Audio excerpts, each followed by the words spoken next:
I would think that it would be in order to go ahead and make a motion to read the municipal order, and then we can have some comments. So moved. Second. Motion been made and second. I have several problems with the agreement. Of course, first of all, I don't agree with the funding source to begin with. That everyone knows that. Why? Because the population of our city, according to the Kentucky Constitution, is a second-class city. We continue to call ourselves a fourth-class city. Restaurant tax is not authorized for a second-class city, only fourth and fifth-class cities, which have citizens of less than 8,000. That's my first problem with it, is the funding, period.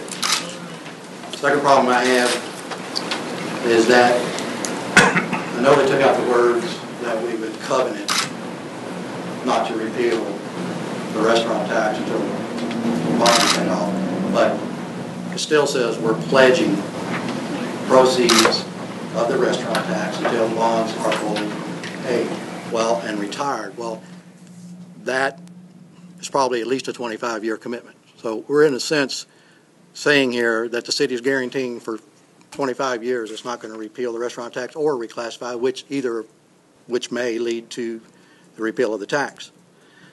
So I think we're making a pledge that cannot be guaranteed.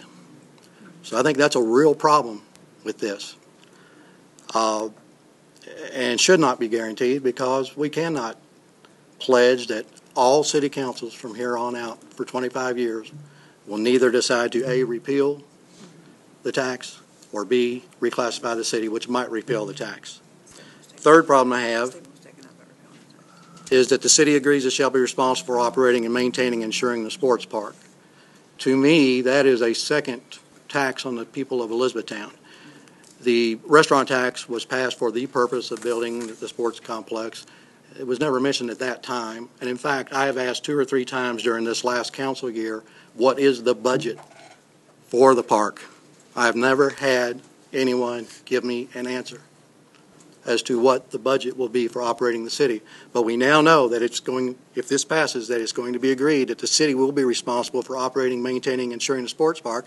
And on top of that, it's going to allow the Bureau then, if they have excess money that comes in over the principal and interest payment in a year, to use the excess funds in any manner that it chooses, instead of helping to operate the sports park or, or retire the debt earlier, which to me would be the 2 proper uses of it. I mean, I'm against it passing at all, but if it does, I have real problems with that.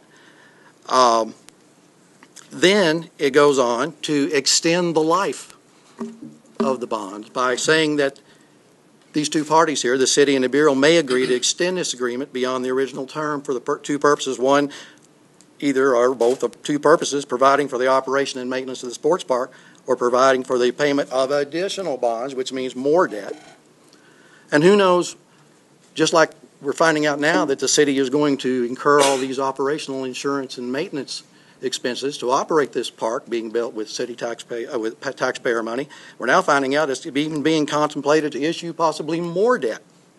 And who knows what other additional city revenue will be needed to support whatever those things might be. So I have trouble with all of these things. I can't agree with the ordinance for those reasons, plus the fact that I still believe in my heart, and will always will, that it was improper to pass a 4th-class city tax in a city that has more than a population much greater than the minimum to qualify as a 2nd-class city per the Constitution. But what I have to say. We have a motion to approve the construction and management agreement. So moved. Second. Motion been made and second to approve the construction and management agreement with the Elizabethtown Tourism Convention Bureau. All in favor? Aye. Those opposed? No. It passes 3-2.